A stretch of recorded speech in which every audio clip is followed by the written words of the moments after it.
আসসালামু আলাইকুম। আশা করি আপনারা ভালো আছেন। আলহামদুলিল্লাহ আমিও ভালো আছি। আজকে ভিডিওটা হচ্ছে যে ঠান্ডা লাগলে করণীয় কী আর ঠান্ডা লাগলে বোঝার উপায় কী। তো আমি হচ্ছে কোয়েল পাখি ৬টা আনছিলাম যে কসাইয়ের কাছ থেকে কিনে। তো পরে এসে দেখি যে ওদের ঠান্ডা লাগছে। তার ৬-৭ ঘন্টা পর আর কি বুঝতে পারি যে ওদের ঠান্ডা লাগছে, বা যেখান থেকে কিনছে ওইখান থেকে ঠান্ডা লাগছিল আর কি। তো এখন ঠান্ডা লাগছে আমি কিভাবে বুঝলাম যে ওদের ঠান্ডা লাগছে? প্রথমত দেখলাম যে ২-১টা পাখি খুবই হাঁচি দিতেছে আর নাক দিয়া শব্দ হচ্ছিল অনেক।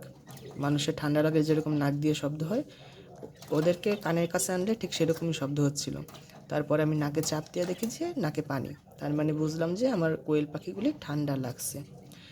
তো এখন কোয়েল পাখির ঠান্ডা লাগছে,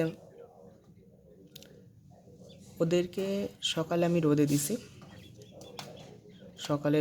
রোদে দেওয়ার কারণ হচ্ছে ওদেরকে আমি ওষুধ খাইতে দিব, আর ওষুধ খাইতে দিব সেটা হচ্ছে পানির সাথে মিশায়া।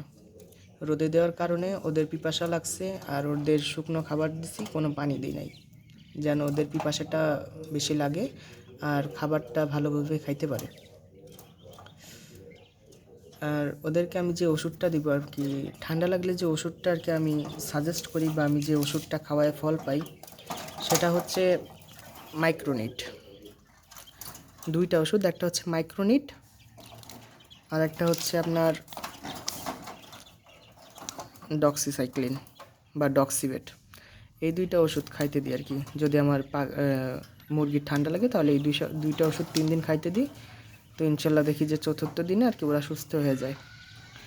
এই যে ডক্সিসাইক্লিন, এটা হচ্ছে মূলত ঠান্ডারই ওষুধ, আর এটা হচ্ছে আপনার মাইক্রোনিট, এটা হচ্ছে আপনার অনেকগুলো রোগের ওষুধ মিলে একটা মিক্স আর কি।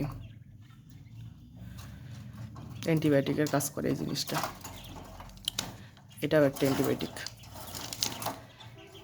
তো এই 2টা ওষুধ আমি পানির সাথে মিশিয়ে ওদের খাইতে দিব,